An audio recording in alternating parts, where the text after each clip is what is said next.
on a day where history has been made. The Harris campaign announcing today that the vice president has secured the Democratic presidential nomination, making her the first black woman to be at the top of the ticket for a major party as a presidential nominee. The results won't be official until the roll call closes on Monday, but this afternoon, Harris crossed the delegate threshold to clinch the nomination during a virtual roll call. She dialed in to a campaign call shortly after that moment, and here is what she said. Here's the bottom line.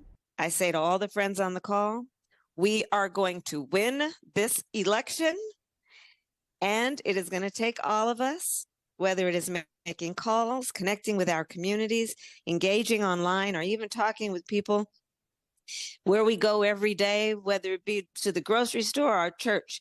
We are going to talk with people about the fact that we are all in this together and we stand together. And so let's let folks know that our campaign is about the future, and it's about an expansion of rights and freedoms and for the opportunity of everyone to not just get by, but to get ahead. Harris will accept the nomination in Chicago at the Democratic National Convention in just under 3 weeks. President Joe Biden, reacting to the news, posted this photo of the two of them together and tweeted, quote, "One of the best decisions I've made was picking Kamala Harris as my vice president. Now she will be our party's nominee. I couldn't be prouder. Let's win this." Vice President clinching the nomination caps off a remarkable second week for the Harris campaign. This morning, the campaign announced that it had raised a whopping $310 million this month, more than double what the Trump campaign raised in that same time.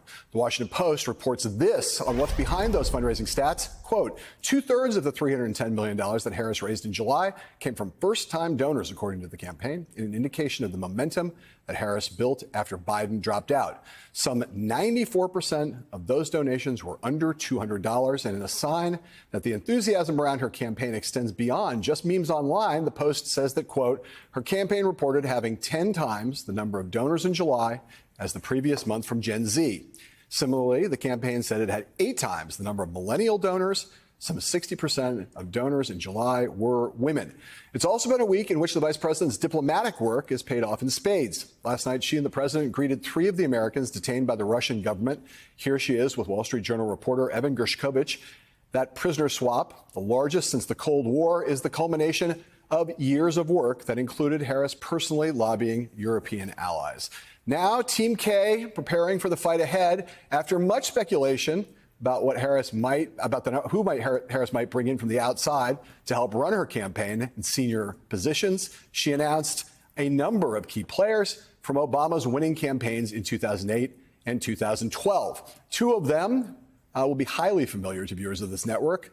David Plouffe, a man who was Barack Obama's campaign manager in 2008, his senior advisor in 2012, as responsible as anybody other than Barack Obama for putting him in the White House and keeping him there, and Jennifer Palmieri, who worked in the Obama White House and was the communications director for Hillary Clinton's 2016 campaign, also one of my co-hosts on Showtime's The Circus. All of it, a prelude to Harris's first big decision, the biggest decision, the one that she really has to get right. As a presidential candidate, that would be her choice for vice president. That's going to be coming sometime very soon. And that is where we start today. Joining us, Michael Steele, former chairman of the Republican National Committee and now the co-host of MSNBC's The Weekend, plus senior vice president of communications for Emily's List, Christina Reynolds, and here at the table for the hour, host of MSNBC's Politics Nation and president of the National Action Network, Reverend Al Sharpton. Rev, I want to start with you just because I have you here right in front of me. Running for president's hard, as you know, and if you get suddenly put in the position that Kamala Harris has put in, it's really hard, just out of nowhere. And the last 2 weeks, I would say, she has been flawless as a candidate. I'm curious if you can talk about what you've seen from her in these 2 weeks and the team she's built and the momentum that she's summoned. What has impressed you most in that 2 week span? I think that she has been flawless, which is what has impressed me most. Because for your whole world to turn upside down unexpectedly and without preparation, and she handled it with balance and grace, and that she was prepared, shows something that I think none of us expected she could do as well as she's done. I saw her yesterday. We both spoke at the funeral services of Congresswoman Sheila Jackson Lee in Houston, Texas. And you got the sense as she came on stage and embraced all of us that she has totally embraced this. She's in the moment. She's comfortable in her skin. And it takes that to really run this kind of campaign, that you're not being shaped and molded. You own this. And she gives me that kind of air yesterday when she took the campaign the night the President Biden withdrew. I talked to her on the phone. I think she is ready for this. And she has the security to build a team around her. Not yes men or women, not a fan club, but people that will say, strategically, we need to do this. They've been to these battles before, and I think by her putting experts on that does not necessarily come from an inner circle shows how secure she is and who she is.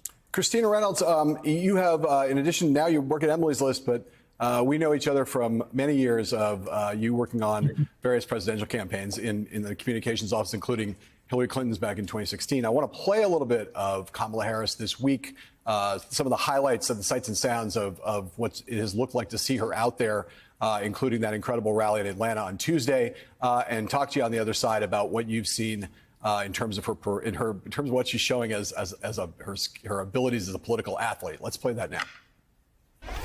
Donald Trump spoke at the annual meeting of the National Association of Black Journalists. And it was the same old show. The divisiveness and the disrespect. And let me just say, the American people deserve better. Donald Trump, on the other hand, has been talking a big game about securing our border, but he does not walk the walk. Or as my friend Quavo would say, he does not walk it like he talks it.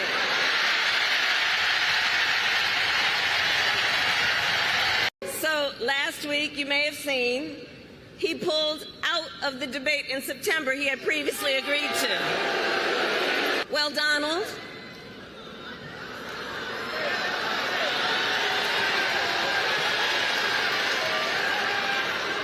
I do hope you'll reconsider to meet me on the debate stage.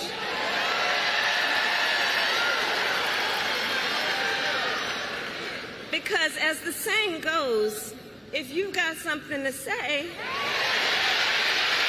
it to my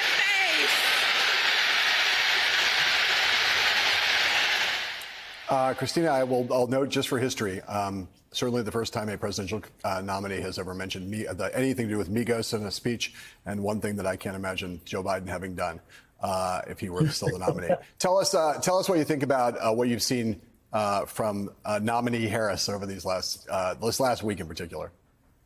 I mean, you said it. She's been flawless, and I'm not shocked by it. But since we're in the middle of the Olympics, I will say as a political athlete, she's winning the gold, right?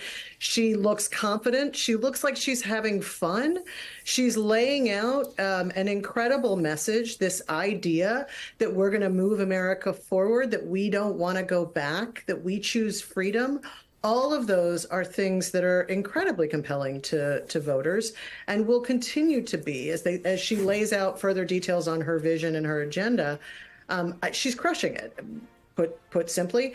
And I'm not that surprised by it. I think the reality is, as vice president, and particularly since this campaign has started, she's gotten less attention. We never pay attention to the VPs.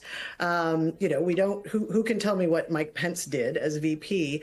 But she has sort of quietly moved around the country without as much press attention, but she's been talking to young voters. She's been talking about issues like reproductive rights, like gun violence prevention, like democracy and voting rights. And she's been winning voters over. And so I'm not shocked that this has come together, but she's been flawless. And I think we're gonna see that all the way through to Election Day.